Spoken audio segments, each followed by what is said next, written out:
Que encontro especial, olá você, que encontro especialíssimo mesmo.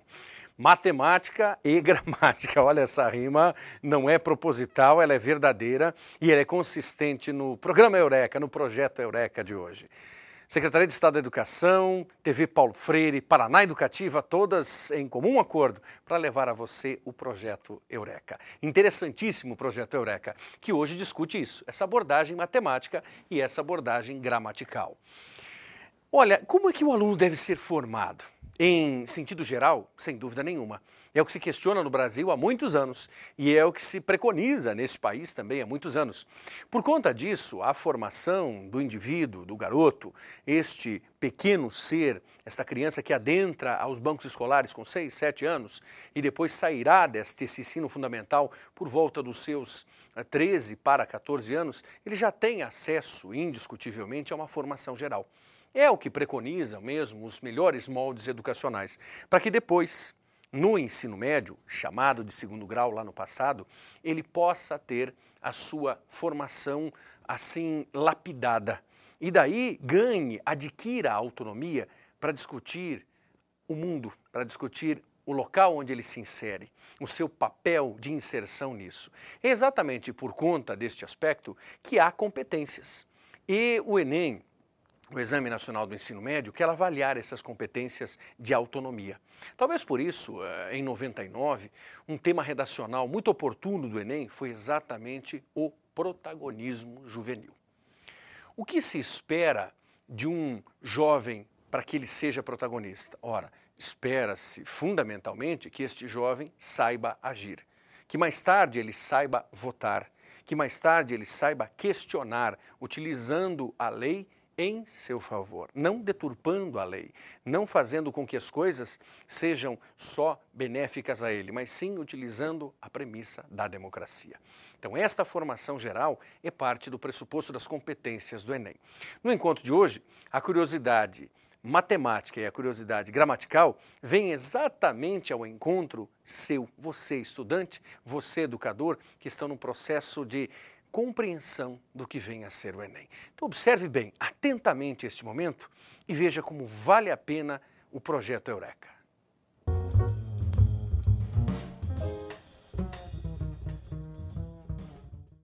Olá, eu sou Ieso.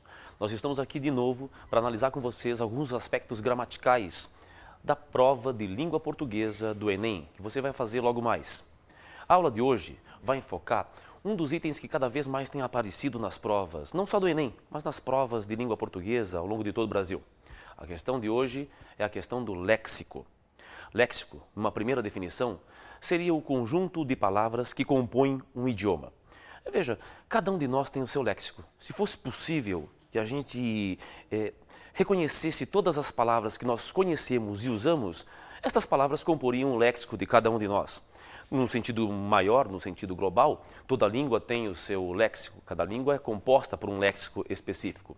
Quando você começa a aprender uma língua estrangeira, por exemplo, o primeiro contato que você tem com o elemento da língua estrangeira é justamente com o léxico desta língua estrangeira. Só depois é que você vai aprender as regras de combinação, como você vai poder usar este ou aquele item desta língua. Mas, fundamentalmente, o primeiro contato com uma língua estrangeira é a partir do léxico.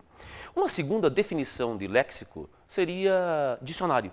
Dicionário seria o livro que, teoricamente, contém todas as palavras de uma língua. Evidentemente, teoricamente, porque não se consegue, num livro, abarcar, conter, englobar todas as palavras de uma língua. Se diz que em língua portuguesa nós temos cerca de 500 mil palavras. Portanto, o dicionário nosso teria, o nosso léxico teria 500 mil palavras, 500 mil itens, que a cada hora se renova, aumenta, evidentemente, porque a língua não está estanque, não está parada, não está estacionada. Se a gente pensar nas possibilidades de abordagem de léxico nas provas, nós vamos ver uma infinidade de possibilidades. Aborda-se léxico, aborda-se a palavra quanto ao seu sentido, quanto à sua inserção em determinados contextos, quanto às suas possibilidades de leitura em diferentes contextos. Nós vamos ver tudo isso na aula de hoje.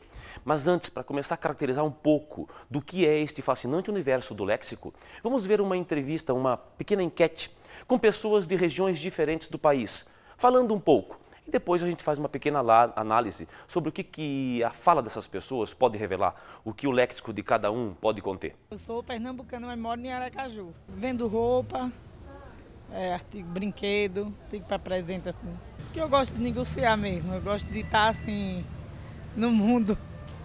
Foz do Iguaçu. Eu trabalhava no comércio, aí eu teve uma recaída no comércio e eu tive que largar o comércio. Hoje eu moro em Angra dos Reis, né, Rio de Janeiro. Meus filhos moram em Itajaí e trabalham lá, estudam e trabalham. Vivo constantemente viajando. O Brasil, com a sua dimensão continental, com 180 milhões de pessoas, conseguiu manter uma unidade linguística. A despeito de 27 estados, de culturas diferentes, de marcas de culturas diferentes, de identidades e valores muito diferentes nessa imensidão que é o Brasil.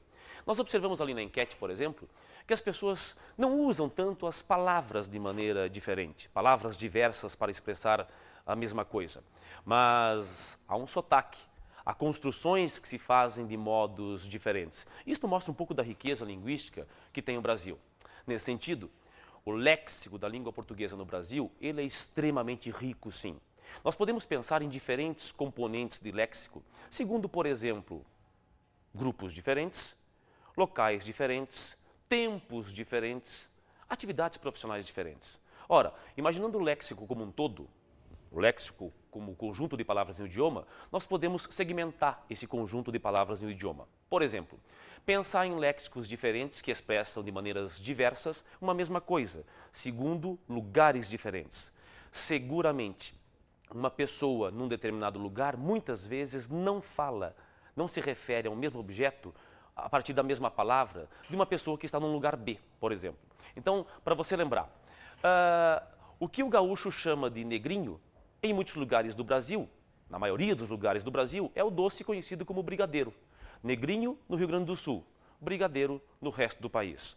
O que muita gente chama de pernilongo ou mosquito, em determinadas regiões do país é muriçoca. Lá no norte do país é carapanã.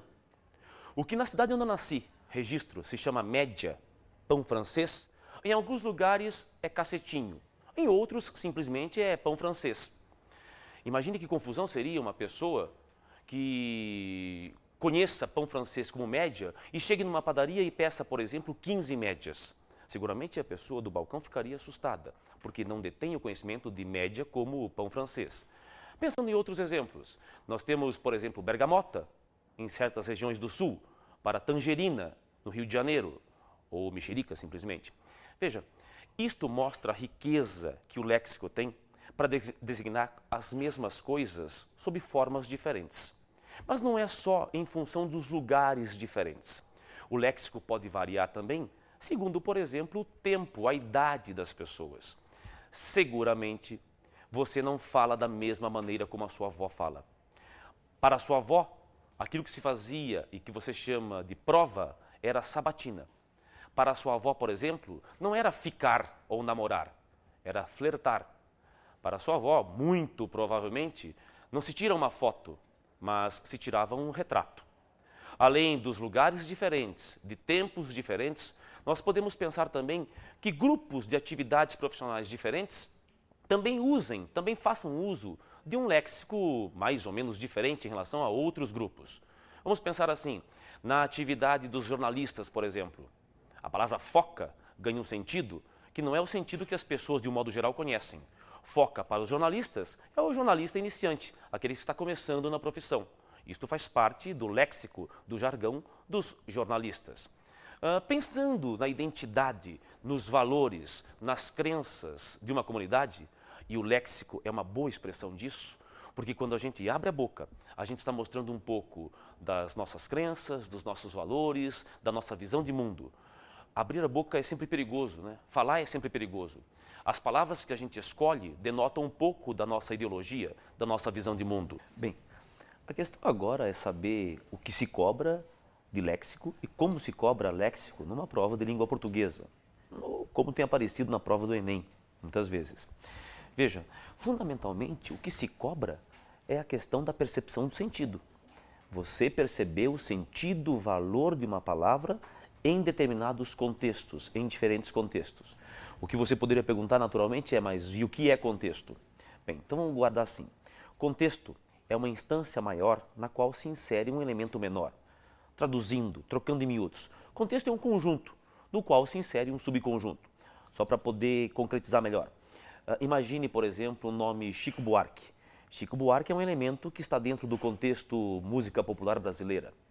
Eu vou dar um exemplo para vocês, para que vocês possam, um exemplo de exercício, né, de prova, de vestibular, para que você possa perceber como é que aparece uma questão que envolve o sentido de uma palavra em diferentes contextos.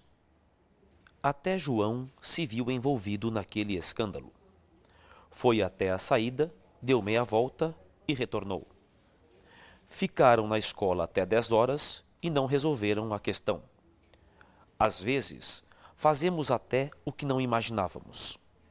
O que se cobrava nesse exercício, na verdade, era que você reconhecesse naquelas 3 últimas frases a frase em que a palavra até tinha o mesmo valor da frase original. Até João se viu envolvido no escândalo. Bem, para poder resolver um exercício como esse, é necessário um conhecimento das possibilidades de sentido da palavra até. O até pode ser uma preposição, que indica sempre intervalo de tempo, de espaço.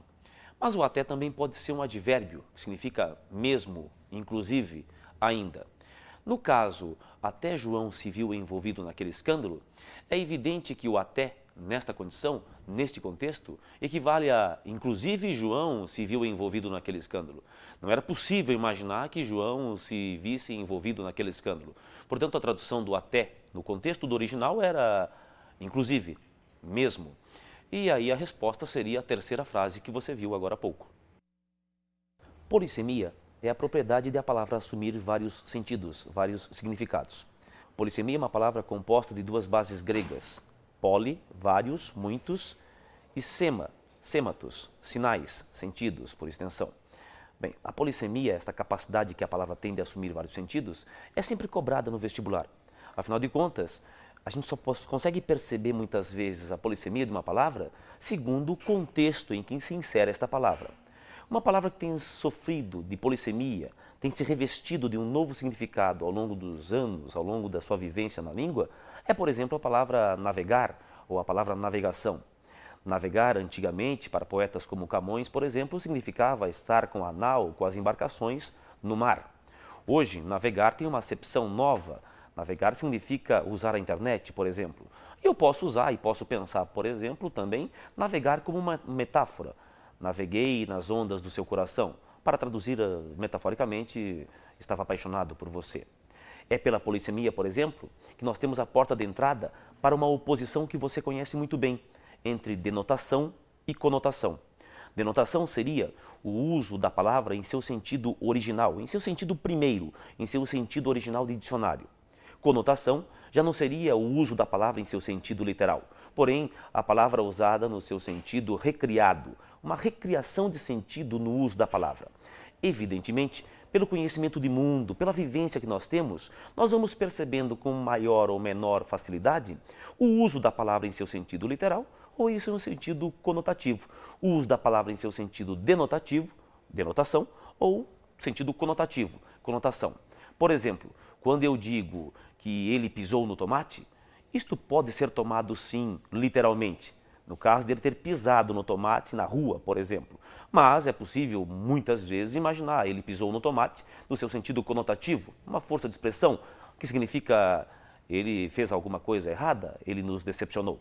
Isto seria, aí, na verdade, um elemento, um traço conotativo, uma possibilidade conotativa. Ainda bem que a língua tem a conotação, não é verdade? Porque se a língua fosse só denotativa, imagine quão seca, como seria áspera, como seria seca a língua, né? Sem as possibilidades que nós temos de tirar uma palavra do seu sentido primeiro e usá-la de uma outra maneira, com uma outra expressão, com um outro valor, num sentido diferenciado.